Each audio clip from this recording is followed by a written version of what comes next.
UFC 317, Ilia Topuria versus Charles do Bronx Oliveira. My name is Izzy, and I'm here to provide you my full card breakdown and predictions for this banger fight card. I mean, can't ask for more for International Fight Week. We have two banger title fights. Obviously, the one I just said for the vacant lightweight title, and then Pantoja versus Kai Kara France. I mean, such an underrated fight, and we'll get to both of those, of course, and every other fight on the card, from bottom all the way to the main event. But overall, not a great week last week. Went 6-6 in terms of the predictions. Started off very poorly, 2-4 in the prelims, and then kind of picked it up in the main card, 4-2. In terms of the predictions, last 2 weeks haven't really been going my way. Have been kind of hitting about 500 or a little bit above. Now everything else though, every parlay, most of the other props and everything like that have been hitting. So it doesn't make sense. I need both this week, obviously. The predictions matter just as much, but the parlay of the week has been smacking. Every other prop bet, every other money line. I mean, I can't ask for anything more. Obviously, that's what also matters. So can't be mad. Looking for both this week, obviously. And if you want all of my other parlays, parlay of the week early, all my write-ups for these fight cards days in advance, please join, support the Discord. Right now, because of UFC 317, I'm probably going to extend it up until the end of the month. If you sign up for the monthly subscription, you get 7 free days to start off your membership. And I don't only just do UFC, obviously, I also do a lot of baseball, a lot of tennis. When football comes back, that tends to be my second best sport. So, not just that, I do have another moderator that does combat sports and the UFC as well. So you're not just getting my knowledge from the UFC, you're getting his as well. You're getting his parlays, his props, and everything like that. So what more could you ask for? $14.99 a month. You get 7 free days. I think it's still the best price on the market. A lot of people are charging you a lot more for a lot less value and a lot less profit. So please join me and support me there, obviously, and here as well, and TikTok. But we'll get to all that. Like I said, banger fight card. We have how many fights? We have 12 fights. We almost had 11. We have 12 fights on this card. Usually I like 13, not 14. 14 is a little bit too much. I got things to do. But 13 is usually the sweet spot for me. 12 is okay, you know. They kind of mixed in a fight in the beginning there.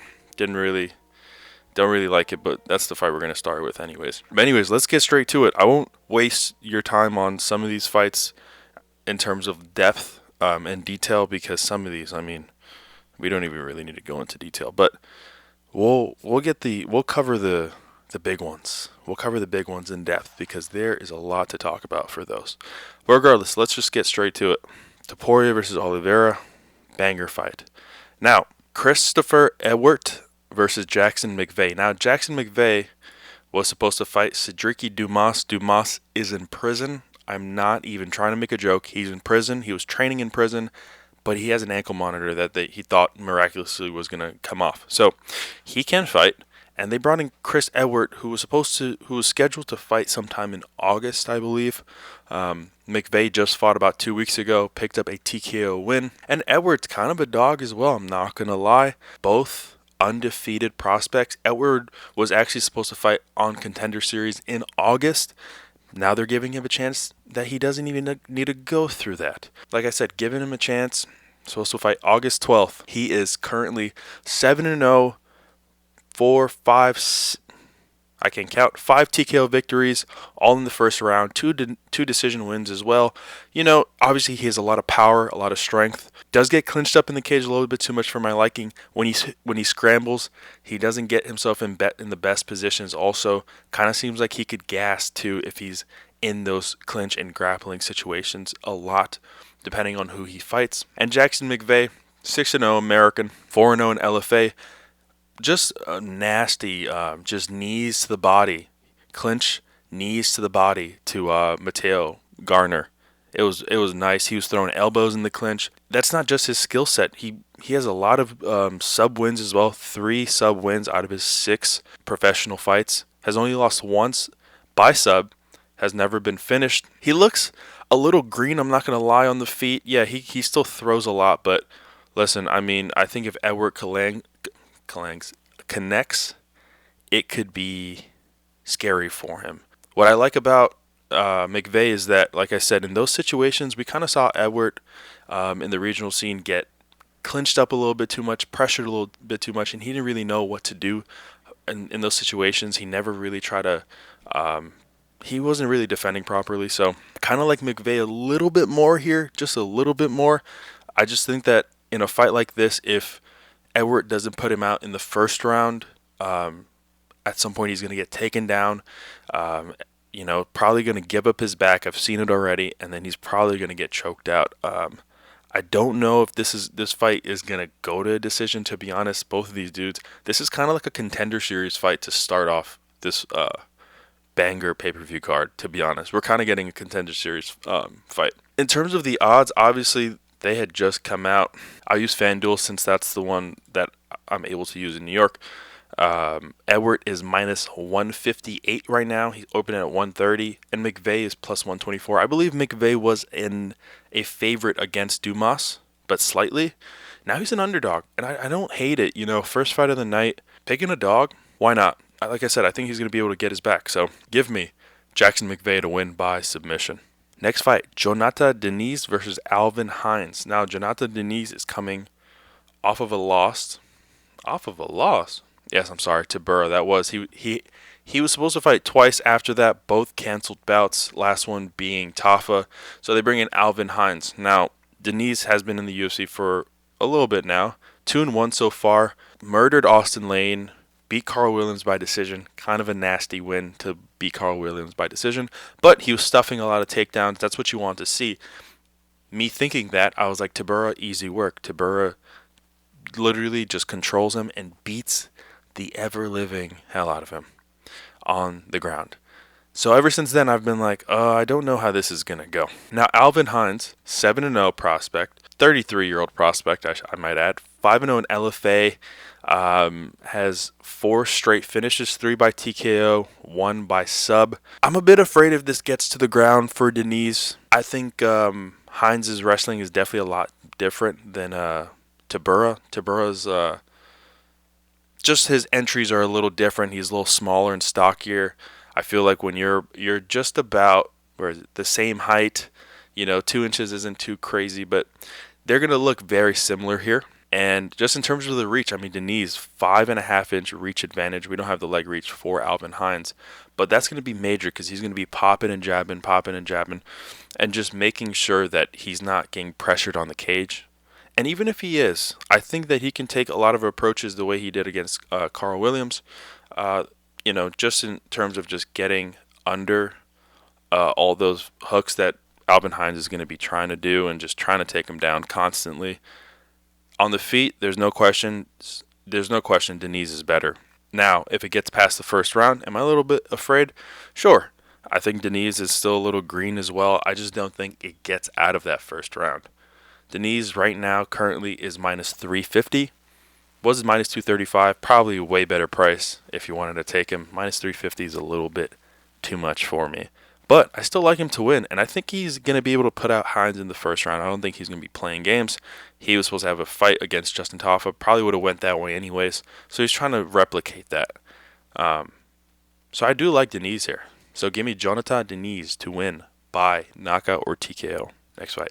Niko Price versus Jacobe Smith. Now, Niko Price is 2 inches taller, 4-inch reach advantage, and a 3.5-inch leg reach advantage. Wow, Niko Price, that's going to be major for this fight. Regardless, Jacobe Smith will win by finish, TKO or submission. Not even going to go through this.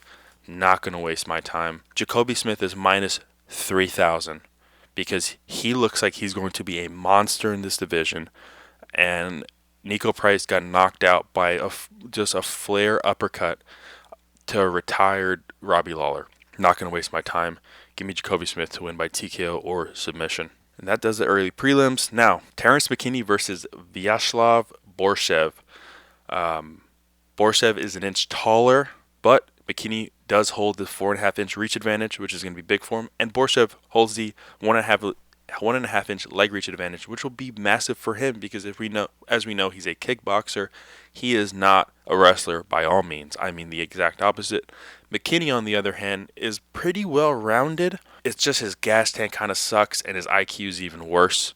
Where Borshchev has bad IQ, maybe not as bad, but I mean ground game is invisible. Invisible. I think I could take him down probably. It's invisible. He's getting murdered by Chase Hooper, which has improved, but I'm thinking Chase Hooper that we knew from the past could still beat what Borshchev is now, which is not good. Shout out Chase Hooper, but still. Now McKinney against Hazovic just got on top, knocked him out in the first round. Did lose by head kick to Rybovics before that. I mean, beautiful head kick 40 seconds into the fight. Rybovics is an absolute dog. Just been having a lot of up and down fights. It is what it is. That's a Terrance McKinney fight. He's not here to be champion. He's here to take your head off early. Look at all these first round, early second round finishes. First round. It's 2 minutes into the second. 1 minute into the second. First round. Borshchev, on the other hand, is coming off of a loss to Tom Nolan. Beat Lontop before that by split. Lontop sucks. And then lost to Chase Hooper. Draw against Sadikov. That was a weird one. I don't think he's UFC level. I think his striking is decent. And it's his best attribute. Where McKinney has the power. He has submission skills as well. His jiu-jitsu is really not that bad. And he's not, he's finishing these opponents in one round. But he averages 3.23 takedowns a fight. You wouldn't expect that out of someone like McKinney, who's literally trying to take your head off 5 seconds into the fight. 36% takedown accuracy, which means he's throwing like damn near 8.5, if I did my math correctly. 77% takedown defense. That doesn't matter. He's not getting taken down because Slaviclaus has never attempted a takedown in his UFC career. 43% takedown defense. That is atrocious. I think McKinney is going to be able to beat him wherever. I think he's going to do it on the ground. I think he's going to be able to take him down or somehow make it to the ground. And whether he gets on full mount, he's going to just TKO him the same way he did in his last fight, or he's going to look for a sub, which would be a sleeper. Don't sleep on McKinney to win by sub. Now, McKinney right now, minus 192. Opening at minus 200, minus 192. Priced very well, in my opinion. I know we can't really trust Terrance McKinney, but just in terms of skill level, momentum a little bit, who really is kind of UFC level, we should say more. McKinney should be the favorite. He's priced properly. Now, I get it, though. McKinney has a pretty heavy favorite where you can't even take it straight. Makes it a red flag fight for me, I'm not going to lie. So I do have a red flag on this fight because I can't fully trust him. I don't know. Slaviclaus still has hands. Could knock him out after that first round if he's tired, if McKinney's tired. That could happen too. So don't sleep on that either. That's a big possibility. Slaviclaus, TKO, rounds 2-3. McKinney wins by sub. That they have that on DraftKings, the alt method of victory, where you can choose one method of victory per fighter. Like you can take Ilia, knockout, Charles sub, or something like that, in one thing. So not a bad one if you want to take it like that. McKinney sub, Borshchev, TKO maybe. But regardless, I just still like McKinney to get it done. I trust his IQ for the first minute. I was going to say minute. First round. And hopefully he doesn't disappoint me. But I'm going to go with Terrance McKinney to win by TKO or submission. Now, next fight. We have Viviane Araujo versus Tracy Cortez. Now, momentum-wise, things could shift here. It's kind of tough. Cortez is an inch taller, but Araujo has the 2.5-inch reach advantage, and Tracy Cortez actually holds the 2-inch leg reach advantage. As we all know, literally sometimes when I talk like this, I'm thinking I'm just talking to one person. Tracy Cortez did pick up a loss in her last fight against Thug Rose Namajunas, where we saw her eyelash fly out. But you know what? From what I recall, I believe it was a short notice fight for her. She even had to cut her hair to cut that half pound left. Was supposed to fight Miranda Maverick in July, a week after. I guess that's what it was. That never happened, and now she's fighting Araujo, who hasn't had the best UFC career. 7-5. I mean, she was 6-5 before her last win against Karine Silva. And might I add, I mean, Karine Silva, you break my heart because you were in Parlay of the Week. I'll never forget November 16 of 2024. We were on, I mean, even after that, we hit like 4 straight Parlay of the Weeks. She was the deciding factor of me going like 14 Parlay of the Week straight. Because of her, I had to go 11 of our last 12 Parlay of the Weeks. That's how rough it was for me because of her. Because she gassed out. She was beating her up for a majority of this fight. And then she started to gas out, and it was clipped. I mean, Karine Silva just didn't have any answers for anything. Wasn't throwing. Looked like she just wanted to throw up in there. And I'm watching this on my phone like I'm cooked. But an amazing win because Karine Silva was killing everyone before her. Everyone thought that she was going to lose. Now, before that, did lose to Natalia Silva. We know Silva one more fight for a title. Beat Maya. Maya's, I was going to say a can. She's old now. Lost to Ribas Grasso. So there's a level of difficulty here now. Now, here's the thing, right? I think Tracy Cortez might not be as good as Natalia Silva or Grasso. I think she's about where Ribas is, and I think she's about where Karine Silva is. But I still think Karine Silva, 9 times out of 10, beats Araujo with the proper game plan. Seems like her coaches were telling her that she was winning. She was not winning that goddamn fight. And I was trying to yell at my phone like, you're not winning this fight. Don't let off the gas. Tracy Cortez is very smart and very slick. And she seems like she does pay attention to her coaches. She does seem like she pays attention to her coaches a lot. And she follows a game plan very well. We saw it against the Rose fight too. Yes, she got her ass beat for 5 rounds, you know. But guess what? She was still in that fight. She had the cardio to keep up. And we only need 3 rounds out of her, not 5. We need 3 rounds. Could we get that done? I think we can. Now, on the feet, Araujo is definitely a little bit better. I think Tracy Cortez is still coming into her striking. But she's not a can. She's not, like, terrible on the feet.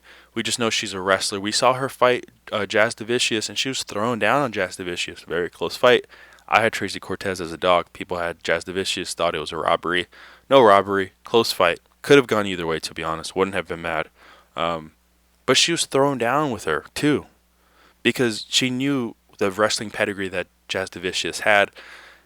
I think she's going to be trying to go for takedowns here.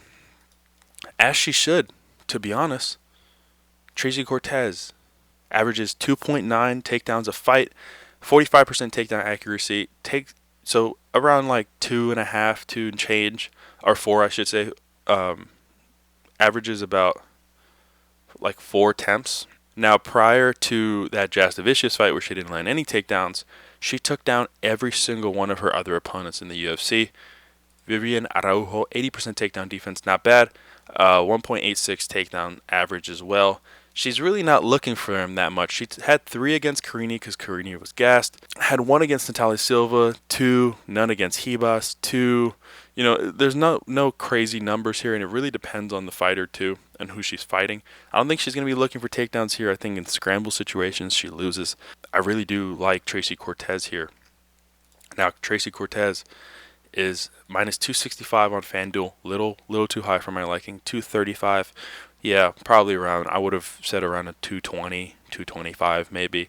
That's where she was kind of priced at, 235, now 265. People are hammering some Tracy Cortez right now. So don't hate it at all, to be honest. Like I said, I think she'll be able to hold her own on the feet. And if it gets to the ground and she lands those takedowns, she'll be able to control Araujo there. And just, you know, work her own magic.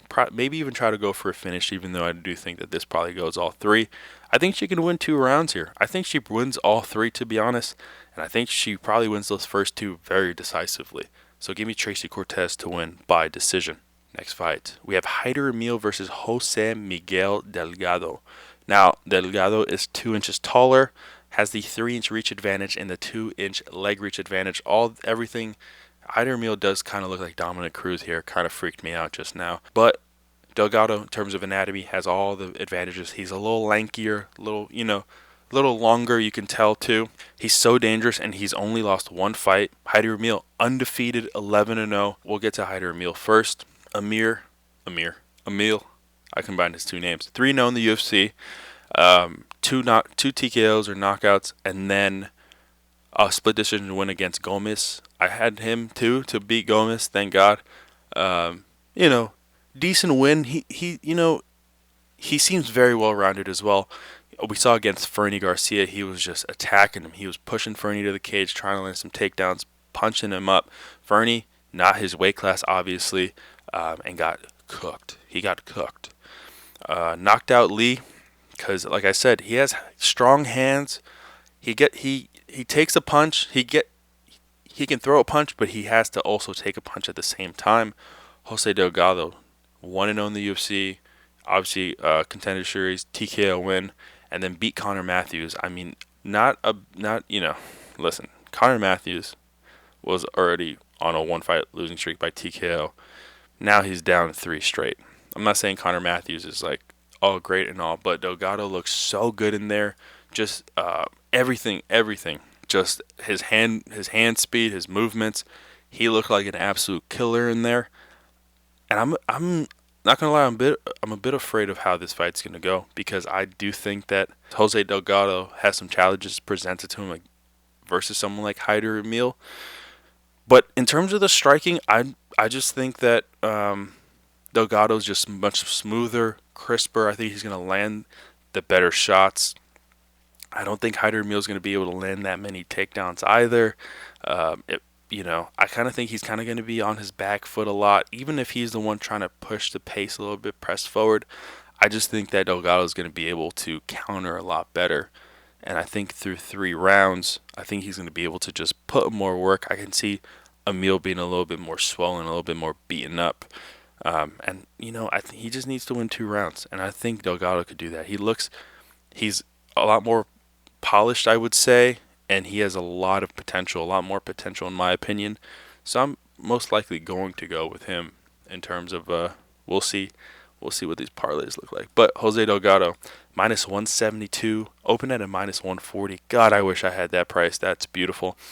But minus 172 right now, not bad, decent. I kind of feel like he can get a finish, but I'm not going to go towards it just in case. But I kind of feel like he can get a finish against Amil. I mean, I know Amil is undefeated and everything, but he gets cracked, dude. Jose Delgado could land a flush knee and cook him.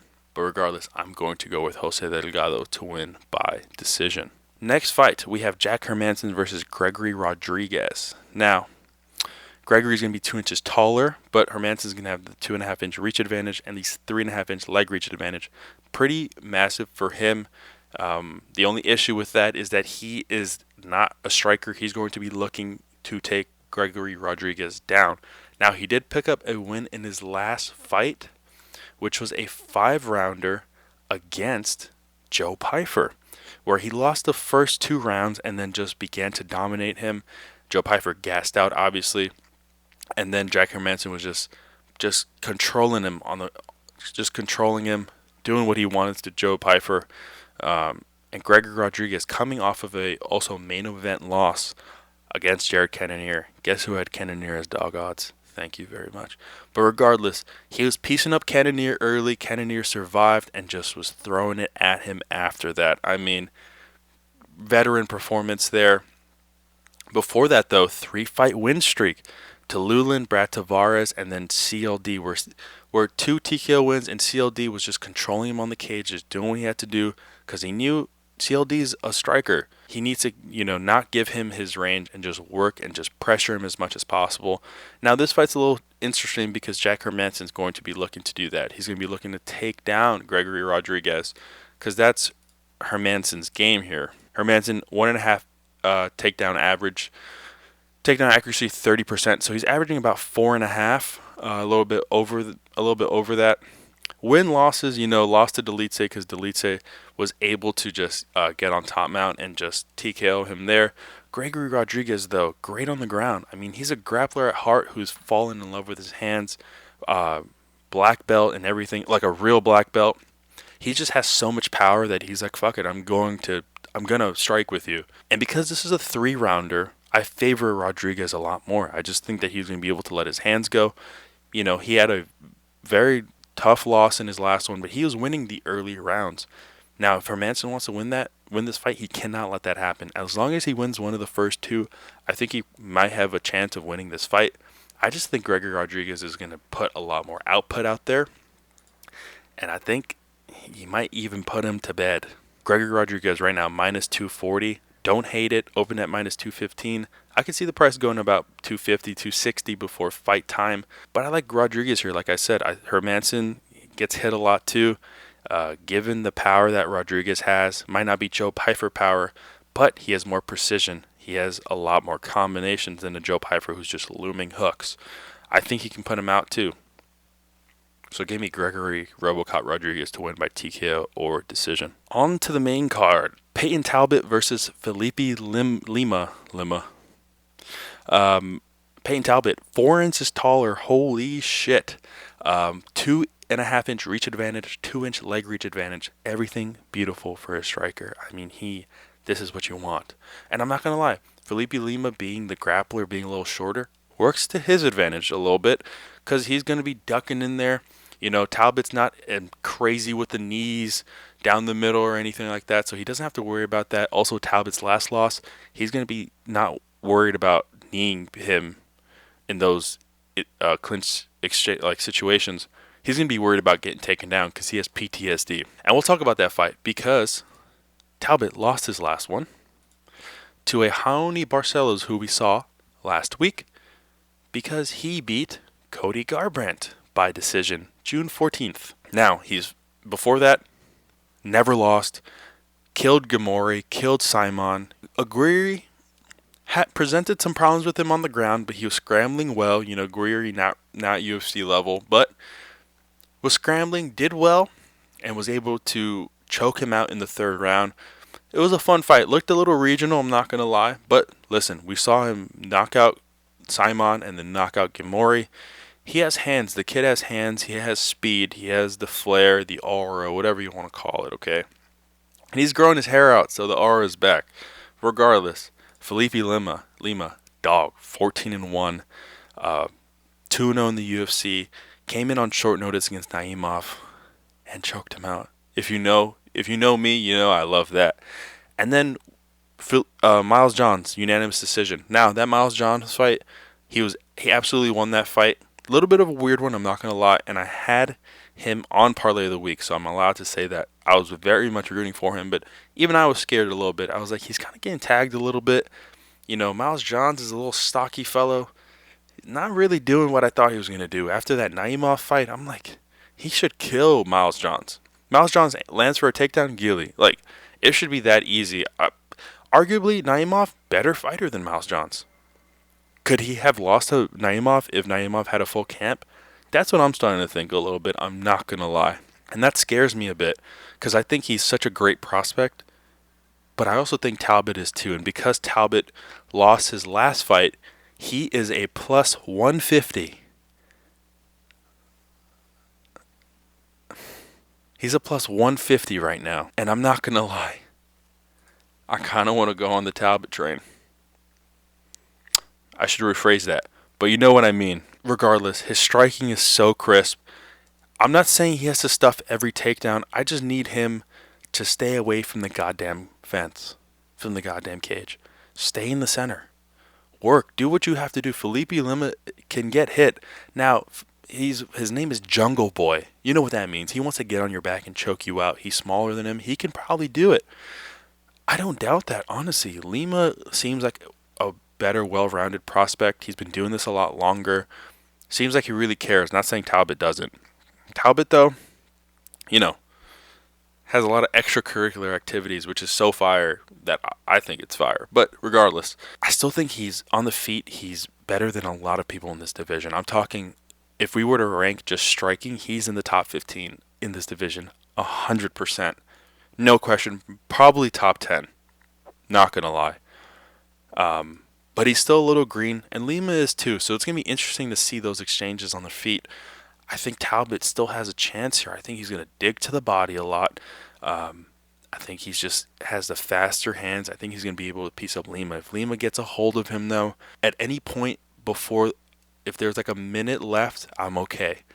If there's 3.5 minutes left and he's on his back, it's probably over. Talbott knows how to get people, knows how to scramble, I should say, but Lima will be able to have that body lock in and might be too tight to get out of or move and anything, reverse anything. So that's kind of scary, but I'm going to go with the dog here. I'm going to take my chance with Talbott. Talbott, don't prove me wrong, brother. We both love Frank Ocean. Don't prove me wrong. Give me Payton Talbott to win by decision. Next fight, Beneil Dariush versus Renato Moicano. Now, Moicano is an inch taller, same reach, and Moicano has the 2-inch leg reach advantage. This is going to be a scary fight, I'm not going to lie. Right off the bat, red flag fight for me because Beneil, you tell me 3 years ago this fight's happening, Beneil probably stomps his chest and just breaks everything here. 16-6, one draw, but lost 2 straight after winning 5-8 straight, probably on his way to the title. Loses to Charles and then loses to Armin. That Armin loss is bad. You got TKO'd by Armin. That's bad. Charles, fine. Armin, you lose to Armin by decision. That's how you're supposed to lose to Armin, okay? Not by TKO. That's bad. Because he faked the knee and then, wow, that's bad. And now you get Moicano. Moicano's 20-6, 12-6 in the UFC. Lost to Islam on short notice. Whatever. I don't even care. I really don't even care. 4 straight before that. Beat Brad Riddell. Beat Drew Dober. Beat Jalen Turner. Got dropped. Got hurt during Dober fight. Got dropped by the Turner fight. Benoit Saint Denis. He's just French. He didn't do shit. But still, Moicano got him down. He's been working on his ground and pound. He's been flowing a lot more. Even on the ground, he's not just like giving up position just to get a sub. We know he has 10 sub wins in his career. He has the same amount of sub wins as he has TKOs and decisions combined.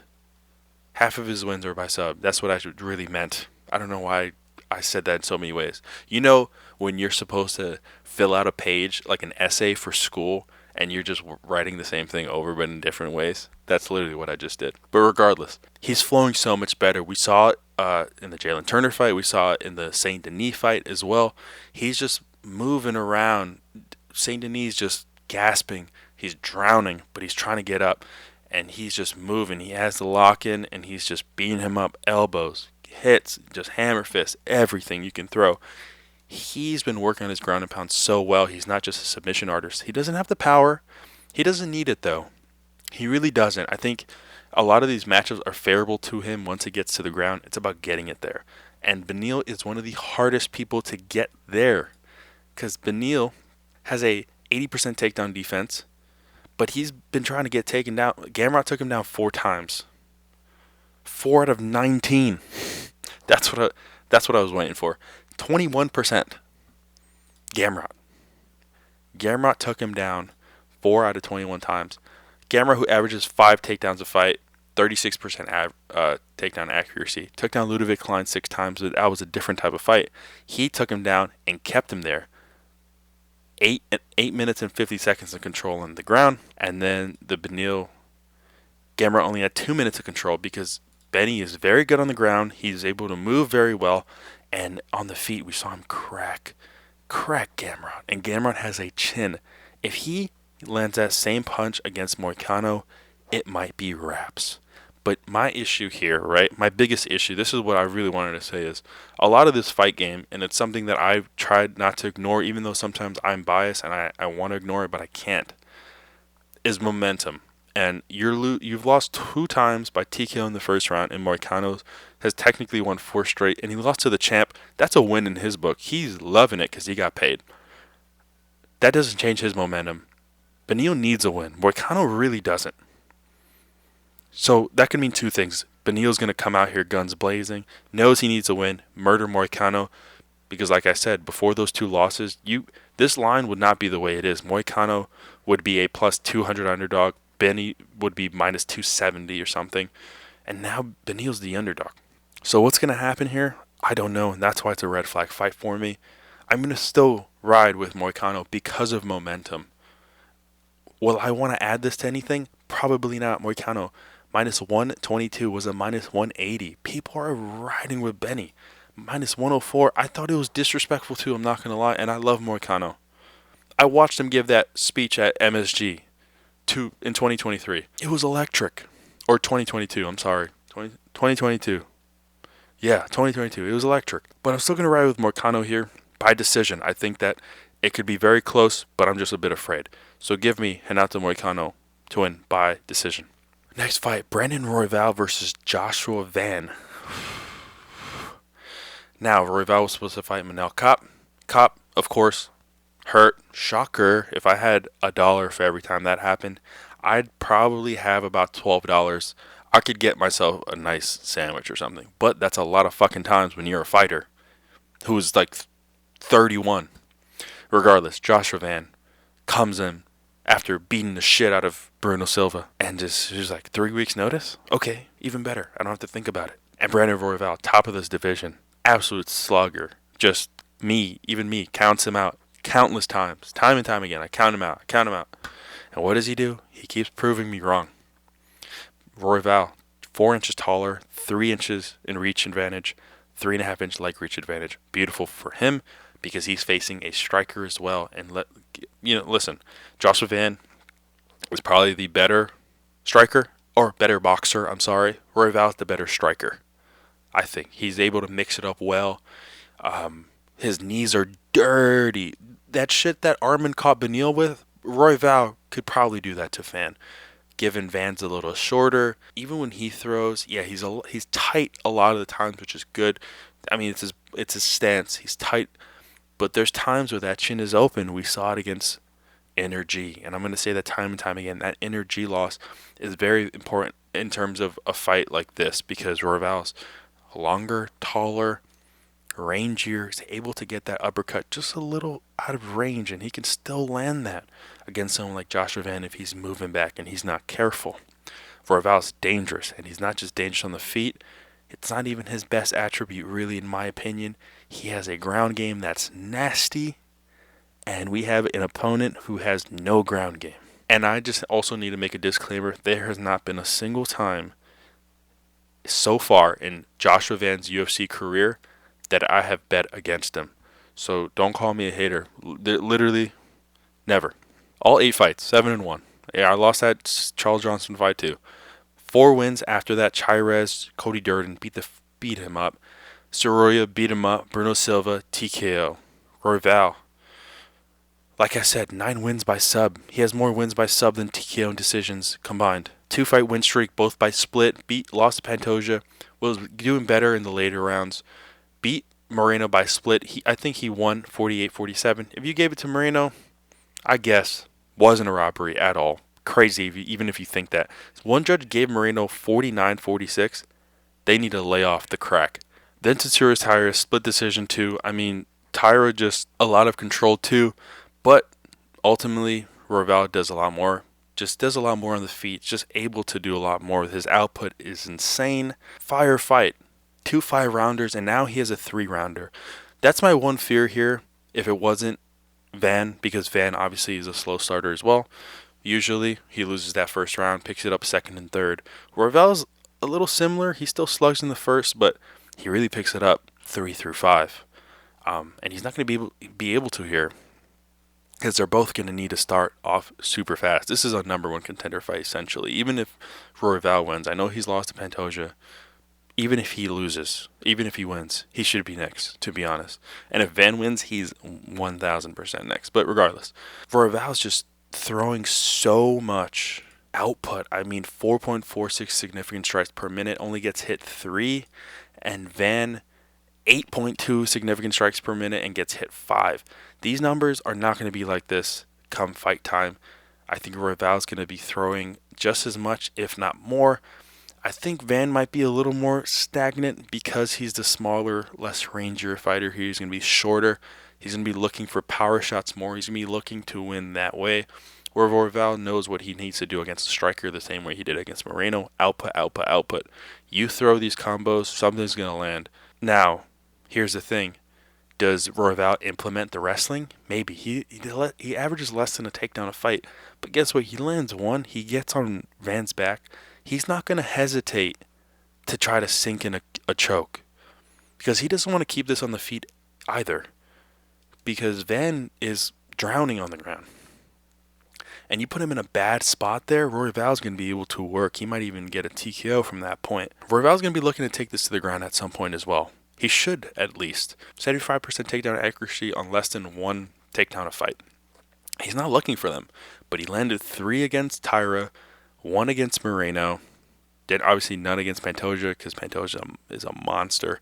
And then not much after that either. But he's been implementing it a little bit more depending on his matchup.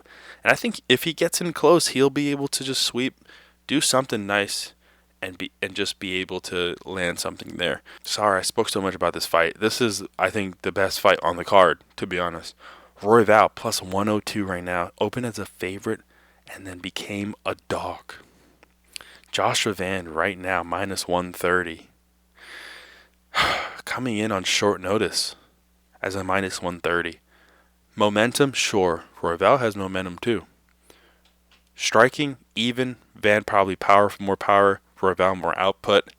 Ground, Royval 100%. Give me Brandon Royval to win this by submission or decision. Now, he could win by TKO. Listen, he can. I do always method of victory for every fight. I don't know how this fight's going to go in general. I also don't know how Royval would win. He could win any way. We know Van can win only 2 ways. Royval can win all 3 ways. So I don't really know. I don't want to say he's going to finish Van, but that uppercut from Charles Johnson, I'm just like replaying that in my head constantly, where I'm just like, that could happen. But I still like Royval to win as a dog. So give me Brandon Royval to win by submission or decision. Co-main event. Alexandre Pantoja versus Kai Kara France. Pantoja 5'5", Kai Kara France 5'4". Kai Kara France has the 2-inch reach advantage and the half-inch leg reach advantage. Now, this is going to be an interesting matchup. We know Pantoja is obviously an absolute murderer. Pantoja 29-5, 13-3 in the UFC, has just been racking up dubs.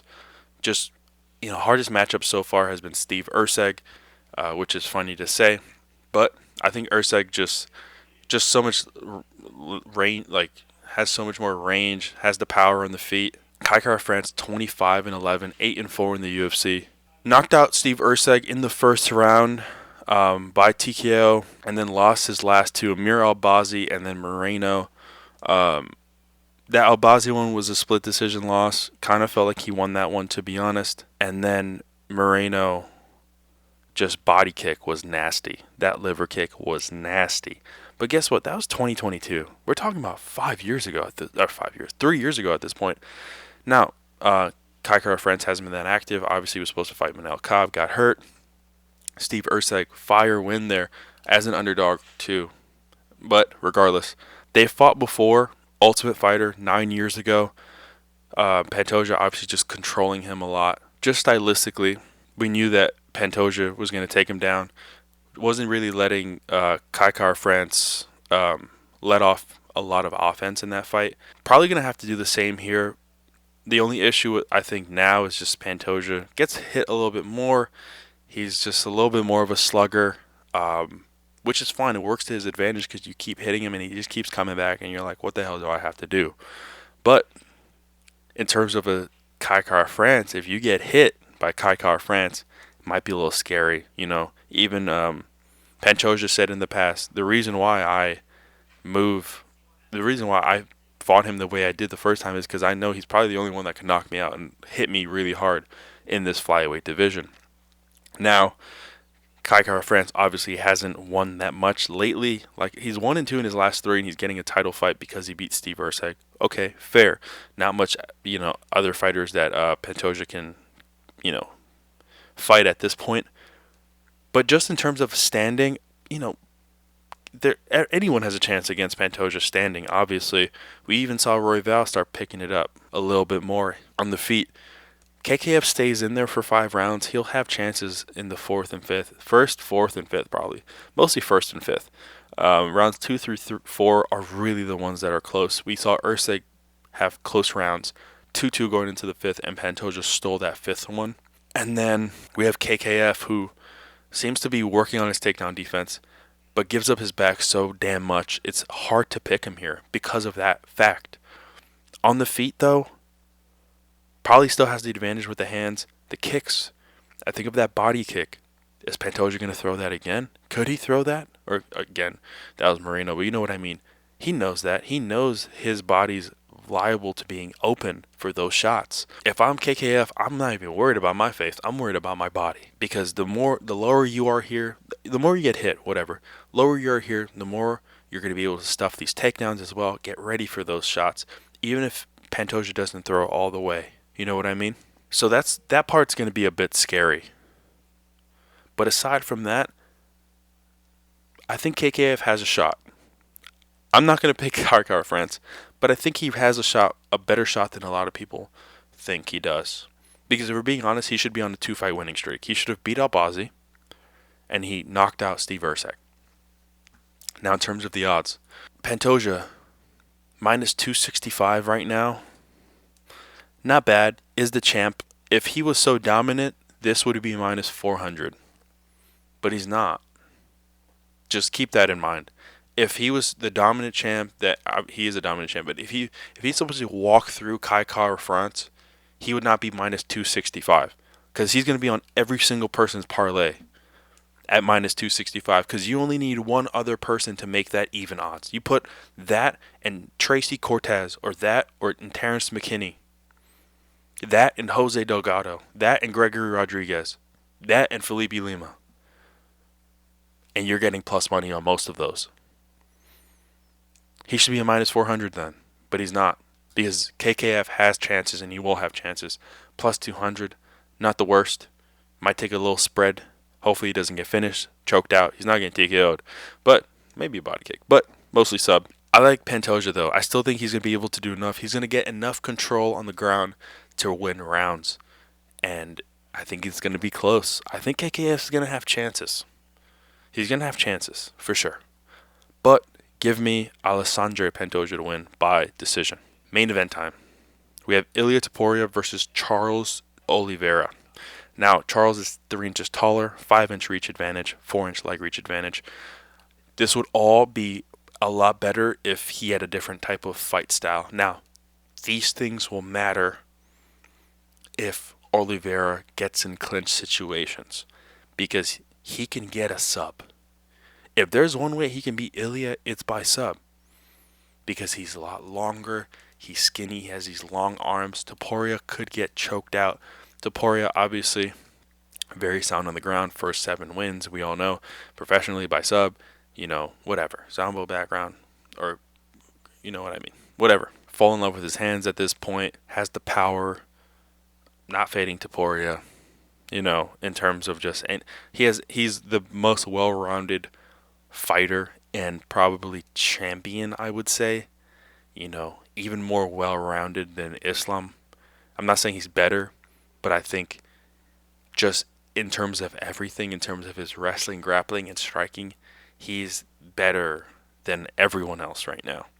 And then it's probably Islam. I think Islam has great striking, just not at that level. I'm not saying Topuria's wrestling is as good as Islam's. Obviously not. His jiu-jitsu is better. But I'm just saying overall, everything, all three together combined, probably the most well-rounded fighter in the UFC right now. Because he's a monster. He's a monster, and there's no stopping him at this point right now. He's young. He's in his prime. I saw his photos today of what he looks like at lightweight, like really, because he had a fight against Jai Herbert where he didn't fill out properly and he got head kicked, but great chin, but head kicked, and then he flatlined Jai Herbert, I should say. But the pictures we saw today, just everything, it looks like he photoshopped it pretty much from his original flyweight photos. He's just bigger, but like filled in. He's coming into this fight knowing damn well he wants to be champion and stay champion here. Charles is a freight train. He's going to be trying to come in. Listen, he can land some knees to the body, though. That will work against someone like Ilia. Try to get a neck. you know he'll give up a position for sub. Now, is Topuria going to be able to scramble out of those situations? I feel like there's going to be a situation or a position where Charles is going to be so close and Ilia's going to get out of it. Kind of like a Volk and T-City situation. And we're going to be like, oh my god, Charles has it in. We even thought he had 2 subs in against Armin. The Gilly at first, which was tight, which you would have probably gotten, and then the Darce. But the Darce wasn't tight. It looked tight though. And now, Ilia, I think he might be able to get something, and then Ilia's just going to be able to scramble out of it, and everyone's going to go, fuck. It didn't happen. And then Ilia's going to just be on top and just wow out on him. Probably what's going to happen. Can Ilia get a sub? Maybe. There's a chance. He's a grappler at heart. Charles Oliveira has been subbed before. He gets on his back. He lets that body lock. He has little strong, stubby, strong-ass legs. He can get on Oliveira's back. Oliveira's not that great of a, I wouldn't say scrambler, but just like in terms of reversing, like not the best, you know. He's not really in those positions a lot. I don't even really know in camp. Maybe he is. Maybe he's training for that. Listen, Topuria can get a sub too. The way he manhandles fighters, we saw him against Bryce Mitchell, man, just throw him down. He can do that with Oliveira, for sure. I think he can. But most likely, probably TKO's Charles. We've seen Charles hit by less stronger opponents, dropped by less stronger opponents. Topuria has the technique. He has the body shots. He's going to be ripping to the body. And then he's going to go body, body, head. Body, body, head. One of those is going to land. He's not going for leg kicks, none of that. He doesn't want that. Oliveira will, and I think Topuria is going to have to worry about that a little bit. Probably have him thinking a little bit. In terms of the odds, Topuria minus 500, egregious. Egregious. Charles Oliveira plus 340. Oh, man. I'm not going to lie to you, man. I looked at that and I was like, fuck, that looks good. But I'm not fading Ilia Topuria, minus 500, whatever. Open 295, God bless. If you got that, God bless you. May 14th, God bless you if you got that 1:08 a.m. Is that what that said? 1:08 a.m. May 14th if you got that. Minus 500. I don't think it's playable for anything. Don't put a 500 main event on anything, please. It's not worth it. Charles rounds 1-2 sub sprinkle, maybe. Ilia knockout or Ilia sub rounds 1-3, maybe. Ilia knockout rounds 1-3, probable. Give me Ilia Topuria to win by knockout or TKO. And that wraps UFC 317, Ilia Topuria versus Charles Oliveira. I want to thank you if you stayed along with all my predictions. This is a little bit of a long one. Wanted to go as much in depth as possible because this is a massive card this year, one of the biggest cards we will have this year. Wanted to give you everything I thought about this fight card from top to bottom of it. And of course, aside from this, please, of course, sub everything. Once we reach 1,000, I'm going to be doing another giveaway. If you don't already know, when I had 500 subs, I did do a giveaway, gave out some cash to a few people. Looking to do the same at 1,000, probably double it, give more people money. Because what's the point of all this if I'm not giving back as well? As always, please follow me on TikTok as well. If you know me, it's probably from my old 15K account. I'm trying to regroup in my new one, about 1,000 followers. Izzy's DGen Mine new. Instagram too, Izzy's DGen Mine. But also will be linked here and just over on my channel. Please join the Discord. Like I said, you get a free 7 days. You will get everything else, all the write-ups, the parlays, the straight bets, the props, everything that you need, not just from me, but from my other moderator. And then just the community itself is awesome. And we've been crushing it these last few cards. So looking to do the same for this massive pay-per-view. And of course, who doesn't want parlay of the week? Who doesn't want all of that? So please like, sub, do all that good stuff. And again, I appreciate you if you even support me by watching this. It's insane already in my brain. So I love you all. I hope you guys have a wonderful Saturday when you're watching this, hopefully with me on my Discord. And I hope that we all cash the fuck out. Let's keep cashing.